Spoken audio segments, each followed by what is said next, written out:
Alright, karibuni sana, na kama mnavyotazama leo hapa tuko na mwanadada hapa ambaye nitataka tusalimie, atufahamishe ni nani. Kama mnavyoelewa tuko City Mortuary ambapo tumekuja hapa kutembea ili kuweza kutazama mili ya wale vijana wawili ambao wamepatikana. Sasa tunataka tujue mwanadada kwa hapa, tuambie ni nani na tuambie kati ya zile familia wale wamepoteza wapendo wao kama wameweza kupata mpendo wao na yeye ni nani. Yes, habari yako? Nzuri sana. Wewe kwa majina yako ni nani? Kwa majina mimi naitwa Susan Mwema.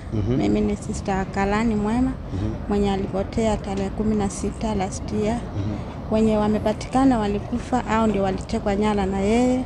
Na tangu siku hiyo hatujaona mwili yake. Yeye hayuko kwa baadhi ya wale wamekufa. Sasa tulikuwa tunatarajia kama hao wamepatikana hapa City Mortuary, hata huyo brother yetu tutampata hapa, lakini hatujampata. That means hayuko hapa. Alipotea siku gani? Alipotea last year tarehe 16. Alikuwa na wanaume watatu. Huyo wa 4 akachukuliwa the following day. Sasa walikuwa the Mlolongo 4, walikuwa wa 4. Karani, huo ndugu yako alikuwa akifanya kazi gani? Kalani my brother alikuwa anauza bags na viatu za wamama pale Mlolongo. Na wenzake? Wenzake huyo Steve Kavingo alikuwa anauza viatu. Hao wengine sijajua vizuri alikuwa anafanya kazi gani, lakini kuna mmoja wa boda boda. Na mimi kama mnavyofahamu, unajua kiwa ndugu yako kuna vile unafahamu maybe kuna vile alikuwa anahusika na mambo yote na husika na serikali. Mradhangu sijaiona akihusika na mambo ya serikali. Hata ukiangalia katika mtandao yake hakuna mahali alikuwa anahusika. Hakuna siku moja alituambia anatafutwa ati amefanya kitu, amekosea mtu. Hata tulishangaa sana kusikia brother yetu ametekwa nyara. Na maybe kwa wale waliona hiyo siku akitekwa nyara, waliweza kupatia information walitekwa nyara kwa njia gani ama kivipi? Walikuwa kwa boda boda, kwa huyo mmoja wao rafiki wao walikuwa wanaenda Kitui Mission. Sasa hapa Mlolongo tuadhiriba, hapo ndio walienda missing na simu zao zikasimika. Walikuwa kwa boda boda wakienda mission ni gani? Hizi tuchadesa nini sherehe. Na mwenzao akakuja sasa huyo alichukuliwa the following day. Steve Kavingo pia ni rafiki yake.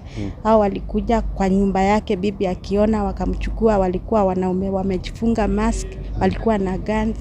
Sasa ungechua ni askari ni wakina nani, hakunge kujulikana. Na hata gari haikujulikana wamembeba na gari ina gani? Haikujulikana. Wengine walikuwa wanasema ni Aria. Sasa venye tulienda huko kuangalia, kuna watu walikuwa wameshuhudia asubuhi.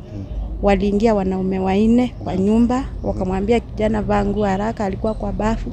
Bibi yake akaambiwa lala chini. Sasa after that wanaume akaenda hivyo.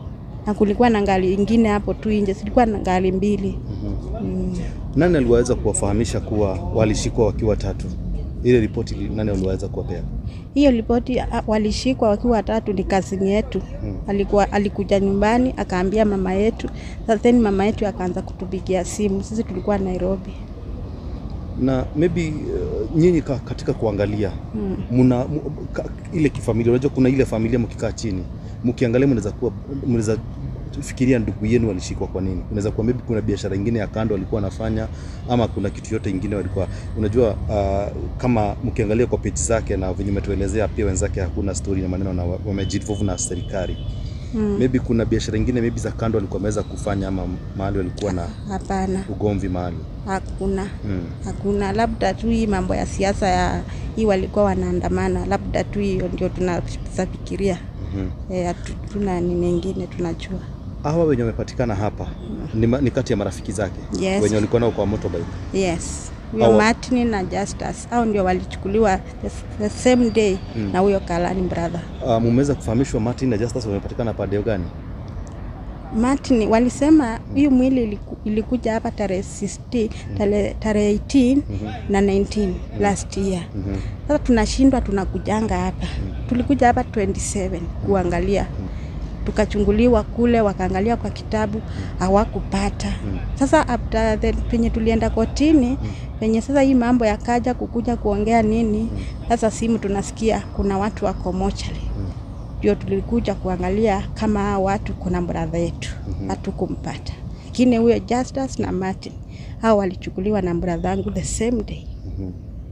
Na kwa hivyo mmekuwa mkikuja kuangalia na hampati miili yote, hamwambiwi miili yote, but after story ya kwenda kotini ndio imekuja ku happen Yes. iko hapa. Ndio sasa tulijua mili iko hapa, tukakuja kuangalia. Sasa penye tulikuja na hii familia ingine ya kina Martin na Justus, ndio sasa walifahamishwa hao wote wawili wamepatikana hapa. Na hapa wakati mlikuja muliweza kupokelewa vipi? Muliweza kuruhusiwa kuona zile mili ama namna gani?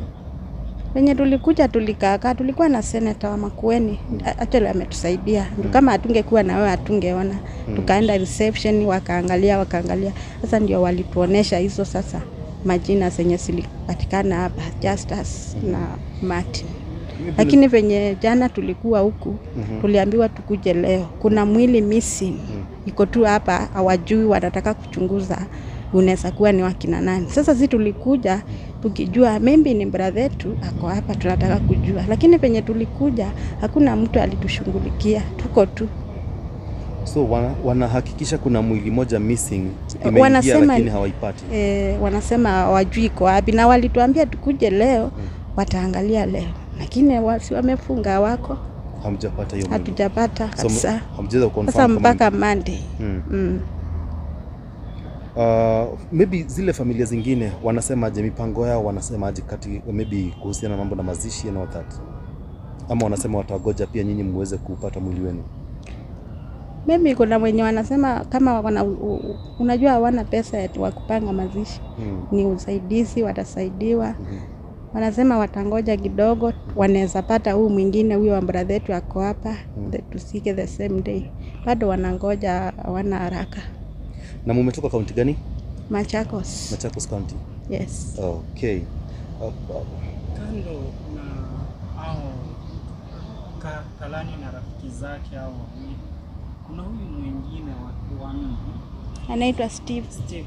Yes. Alikuwa in any way anajuana na kina Kalani? Yes, ni marafiki. Kwanza huyo ni rafiki ya Kalani sana, huyo Steve Bisi. So wote wanne walikuwa marafiki? Wote ni marafiki. Wote wanajuana na wanaishi Mlolongo. Wanafanya tofauti biashara. But mahali pamoja? But wanaishi Mlolongo lakini si nyumba moja. Mlolongo area. Lakini kazi wanafanyia mahali pamoja? Si mahali pamoja. Kama brother yangu afanyi pamoja na huyo Mbisi na huyo mwingine wa bodaboda, si pamoja lakini ni Mlolongo. Lakini ukienda mahali utawapata wote pamoja, ni marafiki. Na ineni hakuna mahali mnashuku inaweza kuwa kuna mtu walicheza naye kibiashara mahali ama ugomvi mahali? Hapana. Hakuna mahali tunashuku kabisa. Wale wanafanya kazi na hao marafiki zake niliongea na wao. Wanasema hao watu hawakuwa na shida yoyote. Hata wao walistuka penye hao walienda tu. Unatuambia kuna hao Karani na hao wengine wawili ambao miili yao imepatikana walishikwa siku moja, na kuna huyu Mbisi ambaye alikujiwa the next day, na kulingana na venye bibi yake anaelezea, kuna jinsi ambapo kulingana na maelezo yake, naona ni mapolisi, ni squad ya polisi ambayo imekuwa ikitumika kwa wakati mrefu kufanya kidnapping hapa nchini, ama hawa ni watu walikuwa na nia nyingine? Hao ni polisi. Actually ni polisi tu waliwashika. Mapolisi tu ndio wamehusika. Walikuwa na pingu? Yes. Oh. Sawa, pole sana. And let's hope for the best. Ni sawa. Asante.